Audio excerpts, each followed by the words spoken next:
제가 1999년 7월 5일에 공군에 입대하게 되었습니다. 훈련소에 있을 때 조교가 굉장히 강조했던 것이 있었습니다. 그것은 보초를 설 때 암고를 말하지 않으면 절대 아는 사람이라도 문을 열어주어서는 안 된다라는 겁니다. 암고는 뭡니까? 적군과 아군을 구별할 수 있는 약속된 단어입니다. 예를 들어서 오늘 암고가 오리와 사자라면 보초를 서고 있는 제가 오리라고 하면 바깥에서 문을 열어줄 때 뭐라고 이야기를 해야 됩니까?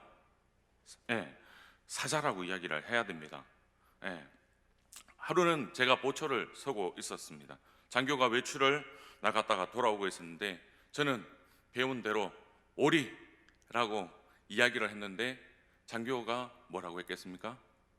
야, 문 열어! 이러는 겁니다. 제가 배운 것은 오리라고 하면 사자라고 이야기를 해야 되는데 계속 야, 문 열어! 이렇게 이야기하는 겁니다. 그렇게 10분을 제가 오리라고 외쳤습니다. 끝까지 오리라고 한번 어떻게 되는지 한번 외쳤습니다.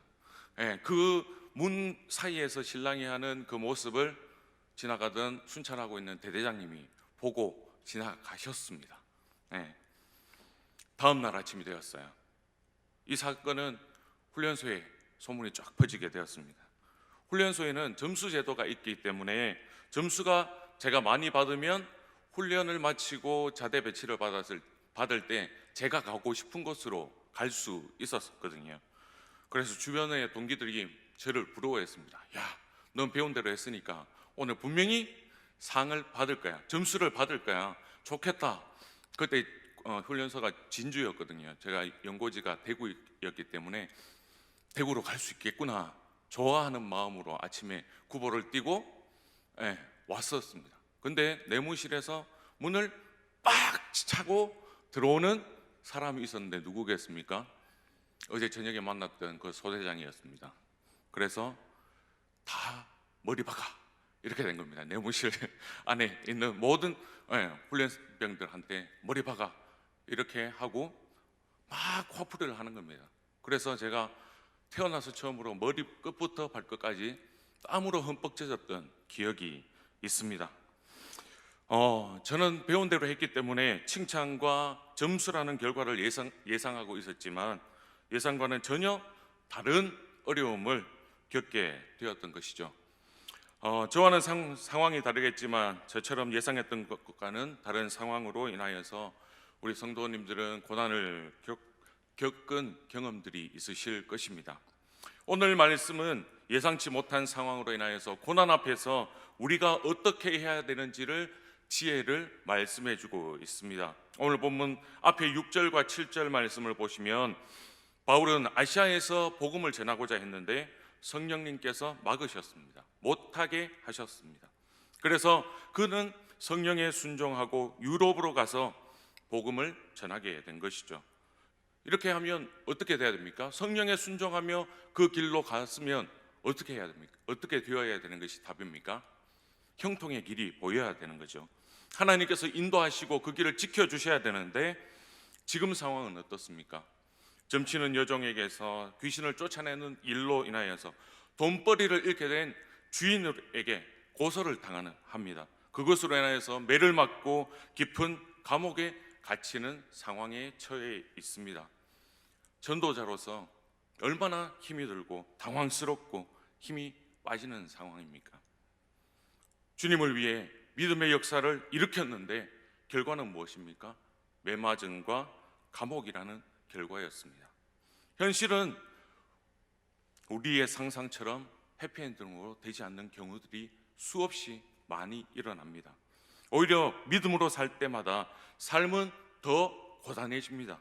그리고 힘들어질 때가 많다라는 사실입니다. 오늘 예상치 못한 고난 앞에서 우리는 어떻게 해야 하는가를 말씀을 통하여서 잠시 살펴보도록 하겠습니다. 첫 번째로 우리의 영혼을 지켜야 한다는 것입니다. 본문 22절을 다 함께 읽도록 하겠습니다. 시작.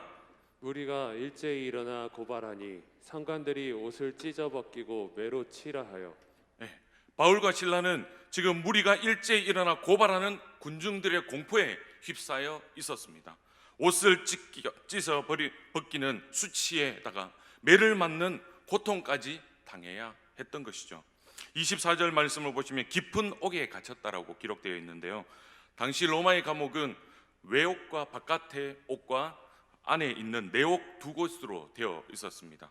외옥은 어떻습니까? 지상에 있는 감옥이기 때문에 햇빛도 비교적 들어오고 비교적 깨끗했지만, 내옥은 지하 깊은 곳에 있어서 어둡고 습하고 깨끗하지 않아서 병들어 죽어나가는 경우들이 많이 있었다라고 합니다. 그들은 지금 이 내옥에 갇혀 있는 것입니다. 또한 그 발에는 무엇이 채워져 있습니까? 착고가 채워져 있다고 기록합니다. 착고는 송판에 겨우 발이 들어갈 수 있을 만큼의 구멍이 뚫려져 있습니다. 그리고 구멍의 좌우에는 쇠조각이 붙어 있어서 발을 조금만 움직여도 옆에 쇠조각 때문에 부딪히고 찢겨서 피가 날 수밖에 없는 상황에 있었다라는 거죠. 이처럼 바울과 실라는 너무나 억울하고 힘든 상황 가운데 있음을 볼 수 있습니다. 불평이 나올 수밖에 없는 상황에 있다라는 것이죠. 그러나 바울과 실라는 기꺼이 복음을 위해서 부당한 판결을 받아들이고 감옥으로 들어가는 모습입니다. 예수님의 이름 때문에 많은 신자들을 감옥에 집어넣었던 그 바울이 이제는 그가 친히 예수님의 이름 때문에 감옥으로 던져진 것이죠. 바울과 실라는 예루살렘 교회의 사도들이 예수님의 이름을 위해 고난받는 것을 기쁘게 받아들였듯이, 예수님도 친히 우리를 위하여서 고난받으셨듯이 기쁨으로 바울과 실라는 이 고난과 박해를 받아들였습니다. 그래서 바울은 디모데에게 이렇게 이야기합니다. 디모데후서 1장 8절 말씀입니다. 그러므로 너는 내가 우리 주를 증언함과 또는 주를 위하여 갇힌 자 된 나를 부끄러워하지 말고 오직 하나님의 능력을 따라 복음과 함께 고난을 받으라라고 디모데에게 선포하고 있는 것입니다. 또한 바울과 실라는 어떻습니까? 언제든지 원하실 때 모든 매인 것을 푸실 수 있는 전능하신 하나님이시다라는 것을 믿고 고백했던 것입니다. 하나님을 의지한다는 것은 무엇입니까? 어떤 상황을 만난다 할지라도 영원히 흔들리지 않도록 지키는 것이 믿음이고 하나님을 의지한다라는 뜻입니다. 시편 57편은 다윗이 사울을 피해 굴에 있을 때에 지은 시죠. 진심으로 사울을 사랑하고 따랐는데 그 결과는 무엇입니까? 그에게 찾아온 것은 목숨을 위협받는 도망자의 신세였습니다. 예상치 못한 고난 앞에서 다윗은 무엇이라고 고백합니까? 7절 말씀, 시편 57편 7절 말씀을 함께 읽도록 하겠습니다. 시작. 하나님이여, 내 마음이 확정되었고 내 마음이 확정되었사오니 내가 노래하고 내가 찬송하리이다. 아멘. 쉬운 성경에는 내 마음이 확정되었다는, 내 마음은 변함이 없습니다. 주님, 하나님으로 인하여서 변함이 없습니다. 내 믿음은 변함이 없습니다. 그리고 현대인의 성경으로 보면 내 마음이 어떻게 이렇게 편안할 수 있습니까? 주님, 내 마음이 어떻게 이렇게 든든할 수 있습니까? 주님 때문입니다. 이렇게 고백하고 있는 것이죠. 사랑하는 여러분, 이것이 바로 믿음입니다. 이것이 바로 우리의 영혼을 지킬 수 있는 믿음인 것이죠. 우리도 예상치 못한 고난 앞에서 정말 고통스럽지만 이 다윗처럼, 바울과 실라처럼 주님만을 의지할 수 있기를 축복합니다. 우리는 스스로의 영혼을 지킬 힘도 능력도 없다라는 것을 기억해야 합니다. 오직 주님만을 의지할 때 우리의 영혼과 마음을 하나님께서 지켜주신다라고 말씀합니다. 주님을 의지하며 영혼을 지킬 때 우리를 묶고 있는 모든 문제들이 풀려지는 은혜를 누리게 될 것이라고 말씀합니다. 밤이 지나면 아침이 오듯이 고난의 밤은 기적의 아침과 맞닿아 있다는 것을 우리는 늘 염두하고 살아가야 됩니다. 그러므로 예상치 못한 고난으로 인하여서 내가 지금 고통스럽다 할지라도 기적의 아침으로 인도하실 그 주님을 소망으로 삼고 감사함으로 우리의 영혼을 지킬 수 있기를 소망합니다. 두 번째로, 예상치 못한 고난을 만났을 때 우리의 영혼을 지키기 위해서 어떻게 해야 되느냐? 기도하고 찬송하는 일에 힘써야 한다는 것입니다. 25절 말씀을 함께 읽도록 하겠습니다. 한밤중에 바울과 실라가 기도하고 하나님을 찬송하며 죄수들이 듣더라. 여러분, 컵 안에 공기를 빼려면 어떻게 해야 할까요? 쉽죠? 컵에 물을 가득 채우면 됩니다. 마찬가지로 예상치 못한 고난으로 인하여서 고통이 내 마음에 가득할 때 내 영혼을 기도와 찬송으로 채우면 내 마음속에 있는 고통과 두려움과 원망과 분노가 자리 잡을 수 없다라는 것입니다. 바울과 실라도 원망이나 불평이 들어가야 할 그 자리에 기도와 찬양으로 가득 채운 것을 볼 수 있습니다. 추석을 보면 그들이 기도와 찬양을 한밤중에 시작한 것은 심하게 얻어맞은 채찍으로 인하여서 통증이 너무 심하기 때문에 잠을 이루지 못해서 밤기도 시간에 맞추었을 가능성이 컸다라고 학자들은 이야기하고 있습니다. 우리도 마찬가지죠. 고난으로 인하여서 그 통증이 너무 심해서 잠을 이루지 못할 때가 많죠. 그 통증이 너무 아파 하나님을 원망할 때도 있을 것입니다. 하지만 성경은 그 빈자리를, 나의 고통과 원망의 자리를 기도와 찬송으로 가득 채우라라고 말씀하고 있습니다. 왜일까요? 기도에는 능력이 있기 때문입니다. 기도에는 생명이 있기 때문이죠. 어느 성도님의 이야기입니다. 남편의 건강은 점점 더 좋아지지 않고 나빠진 안 좋은 상황이 되었고, 하고 있는 일은 또 코로나로 인하여서 너무 어려워서 앞이 캄캄하고 어떻게 살아야 할지를 모르고 있는 상황입니다. 고난의 시간을 계속 보내고 있는 성도님이세요. 그 시간이 너무 힘들어서 기도해야겠다는 마음이 들어서 너무 기도를 하고 싶은데 집에서는 가족들 때문에 방해가 되는 것 같고, 코로나로 교회 기도실을 사용할 수 없는 상황인데 어떻게 해야 되겠느냐고 저에게 전화가 왔습니다. 어떻게 했을까요? 집사님, 그냥 몰래 와서 1층에서 깜깜한 데서 1층 기도실에서 기도하고 가시라고 이렇게 말씀을 드렸어요. 그리고 누가 가게 했냐고 말하면 제가 했다고 말씀하고 들어가시라고 이야기하고 그렇게 했었는데, 어느 날 집사님께서 지하 주차장에 차를 대려고 왔는데 차들이 너무 많더랍니다. 주의를 준비하려고 사람들이 모였는가 보다 하면서 1층에 못 가시고 지하 주차장에서 차 안에서 1시간 동안 기도하고 가셨다라고 말씀을 들었습니다. 그만큼 간절하다는 것이죠. 그만큼 그 고난이 심해서 내 혼자 감당할 수가 없어서 하나님 앞에 간구했다라는 것입니다. 그렇게라도 기도하면 마음에 평안함이 생긴다라고 말씀하시면서 저에게 이런 문자를 주셨어요. 세상에 저밖에 없다고 내일 걱정보다는 오늘을 사는 것이 안 보였는데, 지금 제가 이만큼이라도 평안한 것은 저를 위해 기도해 주시는 분들의 기도의 힘인 것 같아요. 하나님은 저를 아프고 힘들게 하시면서까지 알게 하고 싶으신 이유가 있을 줄 압니다. 지혜 없고 미련하고 나약한 제가 아버지의 뜻을 알기 원합니다. 기도해 주세요. 저에게 이런 문자를 주시더라고요. 사랑하는 여러분, 이것이 기도의 힘인 줄 믿습니다.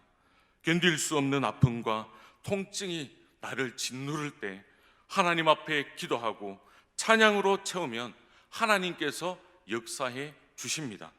현실은 바뀌지 않는다 할지라도, 나의 현실은 그대로이다 할지라도 나의 영적인 눈이 절망에서 소망으로 변화되어진다는 것을 경험할 수 있는 이 시간이 될 수 있기를 소망합니다. 기도의 능력이 얼마나 큰지 나의 기도는 누군가의 생명이 된다라고 이야기하고 있습니다. 부모를 향한 나의 기도는 부모의 생명이 됩니다. 자녀를 위한 나의 기도는 자녀의 생명이 됩니다. 남편을 위한 나의 기도는 남편의 생명이 된다라고 이야기합니다. 이웃을 향한 기도는 이웃의 생명이 되고 오늘 그의 영혼의 생명이 된다라고 이야기합니다. 그러므로 우리가 오늘 기도하지 않는 것은 그냥 기도하지 않는 정도가 아닙니다. 생명을 잃어버린 것이죠. 오늘 세상 속에 있는 남편과 자녀들, 이웃을 위해 기도하지 않을 때 그들의 생명을 보장할 수 없다라는 것입니다. 그러므로 우리도 오늘 하나님 아버지 앞에 손을 높이 들고 나의 가족들을 위하여서, 또한 VIP들을 위하여서 기도해야 하는 것입니다. 또한 기도뿐만 아니라 무엇을 했다고 합니까? 찬송했다고 기록하고 있습니다. 찬송은 하나님의 하나님 되심을 인정하며 감사를 드리는 나의 신앙의 고백인 것이죠. 역대하 20장 말씀을 보시면 모압과 암몬이 유다를 공격해 오는 것을 볼 수 있습니다. 국가적 위기 순간에 나라를 구한 것은 강력한 군사력이 아니었다는 것을 우리는 너무나 잘 알고 있습니다. 역대하 20장 3절과 4절 말씀을 함께 읽도록 하겠습니다. 시작. 여호사밧이 두려워하여 여호와께로 낯을 향하여 간구하고 온 유다 백성에게 금식하라 공포하매 유다 사람이 여호와께 도심을 구하려 하여 유다 모든 성읍에서 모여와서 여호와께 간구하더라. 금식하고 여호와께 기도했습니다. 그러자 하나님께서 말씀하십니다. 17절 말씀을 제가 읽겠습니다. 이 전쟁에는 너희가 싸울 것이 없나니 대열을 이루고 서서 너희와 함께한 여호와가 구원하는 것을 보라. 이 말씀을 받은 여호사밧은 전쟁터에 나가 하나님을 찬송합니다. 21절 22절 말씀을 같이 읽겠습니다. 백성과 더불어 의논하고 노래하는 자들을 택하여 거룩한 예복을 입히고 군대 앞에서 행진하며 여호와를 찬송하여 이르기를 여호와께 감사하세 그의 인자하심이 영원하다 하게 하였더니 그 노래와 찬송이 시작될 때에 여호와께서 복병을 두어 유다를 치러 온 암몬 자손과 모압과 세일산 주민들을 치게 하심으로 그들이 패하였으니. 아멘. 29절 30절에도 이렇게 말씀합니다. 이방 모든 나라가 여호와께서 이스라엘 적군을 치셨다 함을 듣고 하나님을 두려워함으로 여호사밧의 나라가 태평하였으니 이는 그의 하나님이 사방에서 그들에게 평강을 주셨음이더라. 사랑하는 여러분, 하나님을 찬양할 때 이겨낼 수 있는 힘과 길을 열어 주십니다. 여호사밧은 예상치 못한 위기 앞에 절망하고 두려워하는 마음이 있었지만 어떻게 했습니까? 하나님 앞에 엎드려 기도했습니다. 그리고 하나님을 찬송했습니다. 그리고 하나님께서 사방에서 어떻게 해주셨습니까? 그에게 평강을 주시는 은혜를 누리도록 해 주셨다라는 것입니다. 그러면 어떻게 기도해야 할까요? 본문 25절을 원문으로 보면 기도라는 말은 현재 분사로 되어 있습니다. 그리고 찬송이라는 단어는 미완료 능동태로 쓰여졌습니다. 이것은 다시 말하면 한 번 기도하고 찬송하고 끝낸 것이 아니라 계속해서 기도하고 찬송했다라는 뜻입니다. 이번에만 기도하고 이번에만 어렵기 때문에 찬송하는 것이 아니라 어제도 그저께도 매일 하나님 앞에 기도하면서 찬양했다라는 것이죠. 그런 삶의 훈련이 지금 감옥에서도 이어지고 있는 것을 우리는 볼 수 있습니다.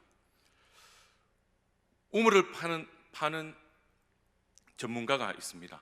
다른 사람들은 몇 번을 실패해야 겨우 우물 하나를 파는데 그 사람은 땅을 팔 때마다 우물을 만들어냈다라고 합니다. 그 비결이 무엇인지 물었는데 무엇이라고 대답한지 아십니까? 우물을 파면 물이 나올 때까지 계속해서 판다라는 것이죠. 물이 나올 때까지 우물을 파는 것처럼 우리도 끝까지 언제나 하나님 앞에 부르짖어야 한다는 것입니다. 예수님은 누가복음 18장 1절에서 항상 기도하고 낙심하지 말아야 될 것이라는 것에 대해서 말씀하시는데요, 제자들에게 기도에 대해서 가르칩니다. 한 과부가 억울한 일을 당했어요.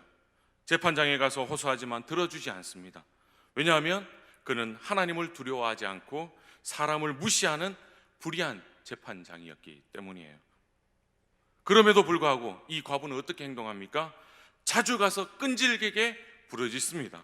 그랬더니 재판관이 이렇게 이야기합니다. 누가복음 18장 4절에서 5절 말씀, 내가 하나님을 두려워하지 않고 사람을 무시하나 이 과부가 나를 번거롭게 하니 내가 그 원한을 풀어주리라. 계속해서 말씀하시기를 6절과 8절입니다. 불의한 재판장이 말하는 것을 들으라. 하물며 하나님께서 그 밤낮 부르시는 택하신 자들의 원한을 풀어주시 아니하시겠느냐?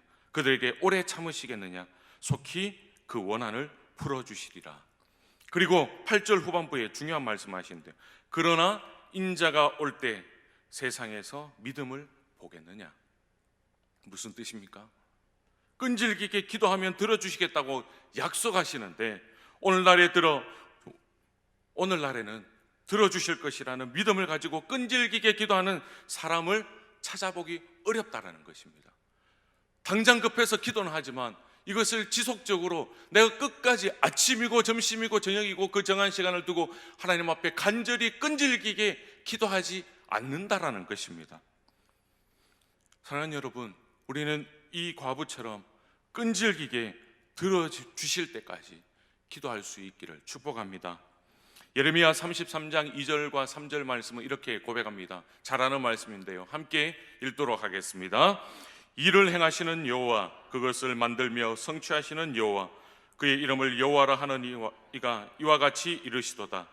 너는 내게 부르짖으라, 내가 내게 응답하겠고 내가 알지 못하는 크고 은밀한 일을 내게 보이리라.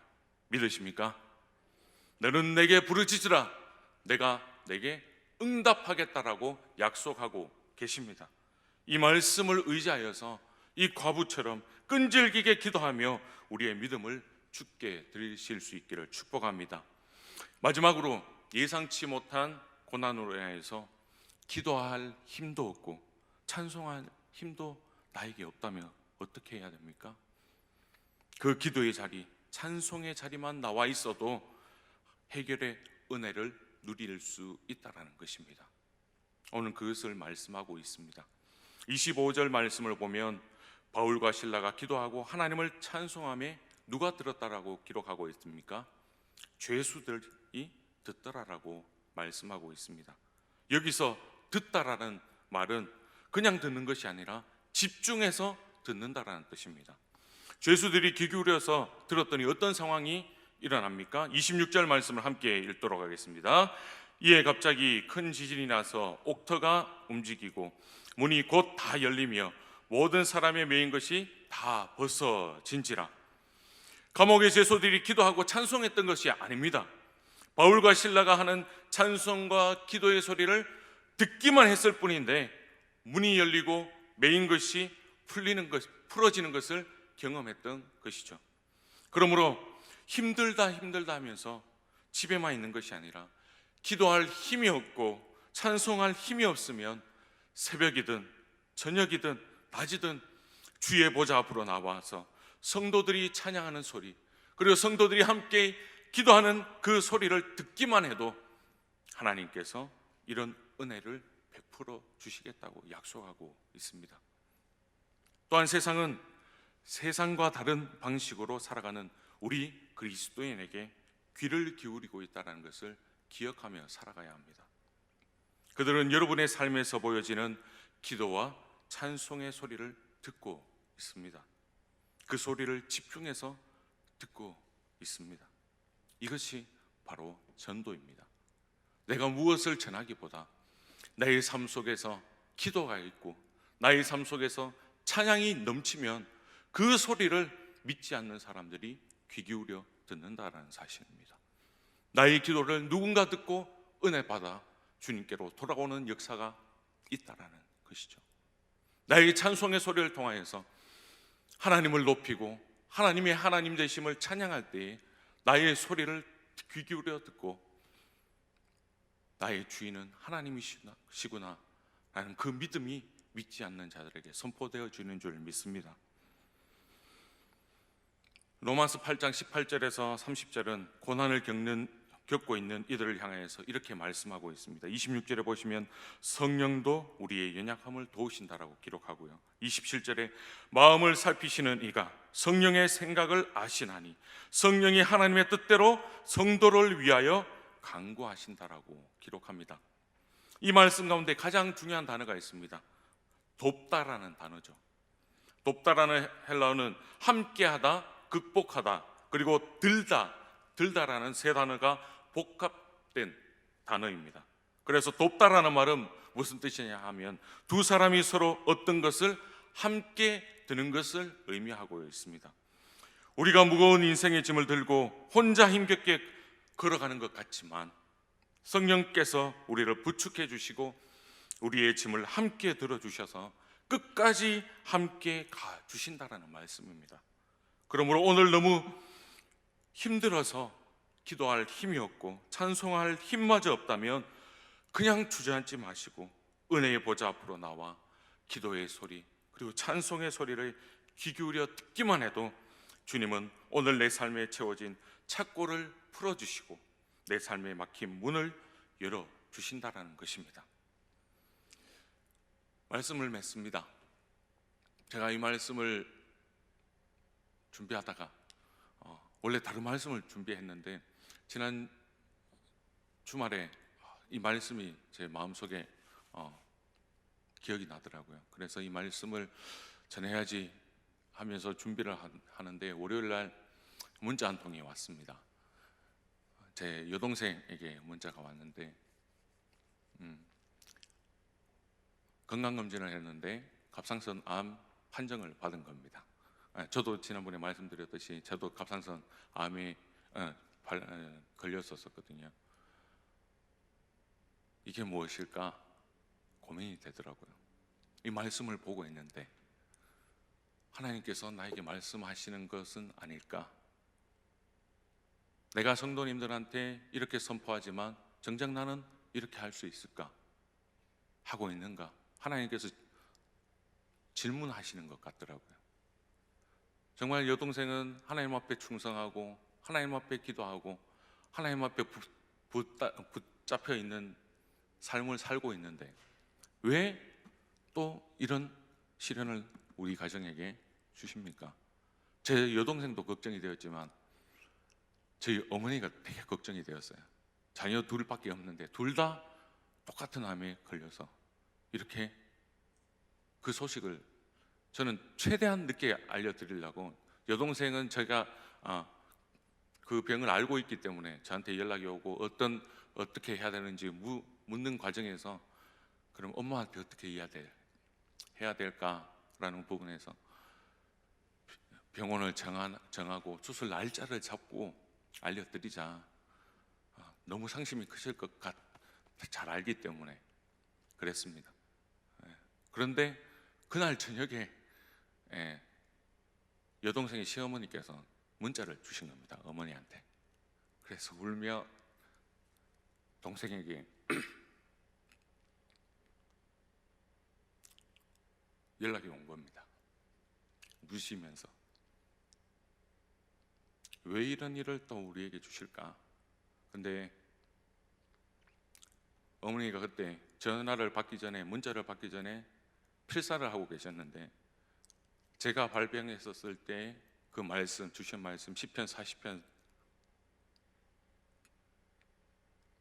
3절 말씀 새 노래 곧 우리 하나님께 올릴 찬송을 내외에 두셨으니 많은 사람들이 보고 두려워하여 여호와를 의지하리로다. 이 말씀을 적고 있으셨답니다. 적고 나서 저를 생각하시면서 그래 힘든 상황을 하나님께서 깊은 수렁에서 건져주셨지 그 은혜에 감사하고 계셨답니다. 그런데 그것을 적고 난 다음에 연락이 온 거예요. 어머니도 이게 무엇인가 싶었답니다. 이것 아니겠습니까? 오늘 바울과 실라가 감옥에서 하나님을 찬양하고 기도했던 것처럼 저희 가정에도 저에게도 그 여동생에게도 예상치 못한 시험 앞에서 결과 앞에서 하나님을 찬양할 수 있느냐, 하나님을 기도할 수 있느냐, 이것을 물으시는 것 같았습니다. 여러분은 어떻습니까? 이 예상치 못한 상황 가운데 찬양하고 기도하라고 말씀하고 있습니다. 이 말씀에 순종할 수 있는 저와 여러분이 될 수 있기를 축복합니다. 기도할 힘, 찬양할 힘이 없으시다면 그 자리에서 그냥 귀 기울여 들으십시오. 하나님께서 그 마음을 움직여 주실 것입니다. 하나님께서 그 마음을 위로해 주실 것입니다. 지금 여기에도 상황이 많이 좋지 않은 분들이 많이 앉아 계시죠. 그분들을 기도할 때마다 하나님 왜 깊은 수렁에 빠뜨리십니까?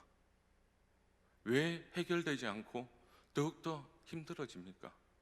어떤 권사님이 이렇게 문자를 보내주셨어요. 목사님, 세상은 만만치 않은 것 같습니다.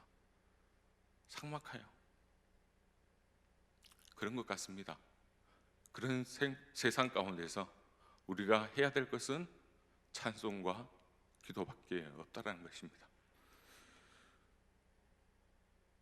하나님 앞에 귀 기울일 때 하나님께서 위로해 주시고 하나님께서 복 내려 주실 줄 믿습니다. 이 시간 찬양하도록 하겠습니다. 주님께서 말씀하십니다. 왜 슬퍼하느냐? 왜 걱정하느냐? 뭘 두려워하느냐? 아무 걱정, 아무 염려 말아라. 기도해라. 나의 이름을 높여라. 내가 일하겠다. 하나님께서 약속하고 계십니다. 하나님 앞에 간절히 찬양하도록 하겠습니다.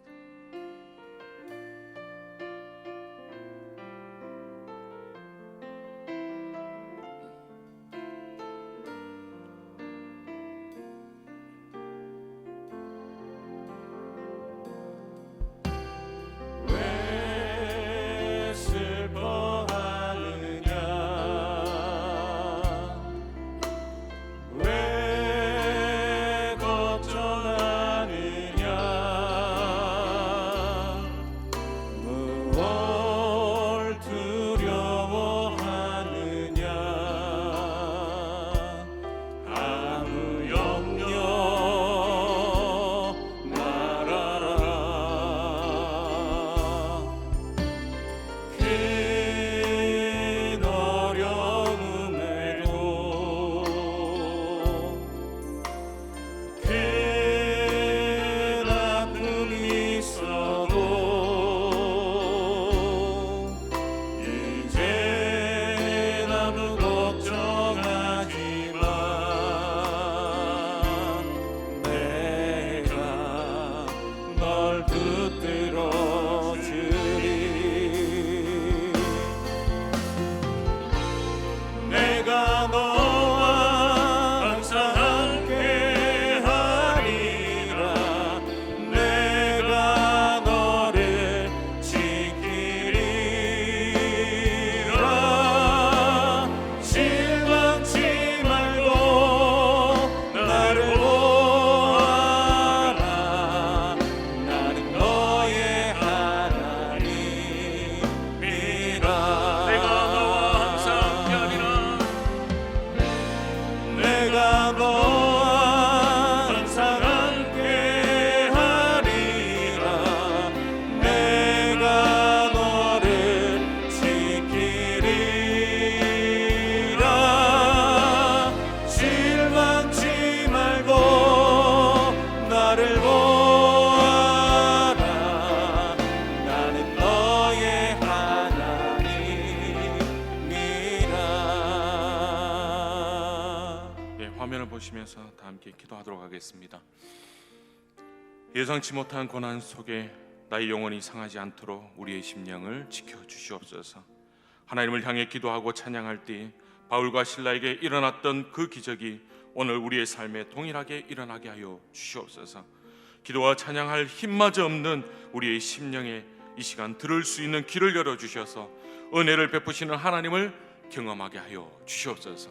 말씀을 기억하며 하나님 아버지 앞에 간절히 기도하도록 하겠습니다. 기도하겠습니다. 살아계시는 하나님 아버지,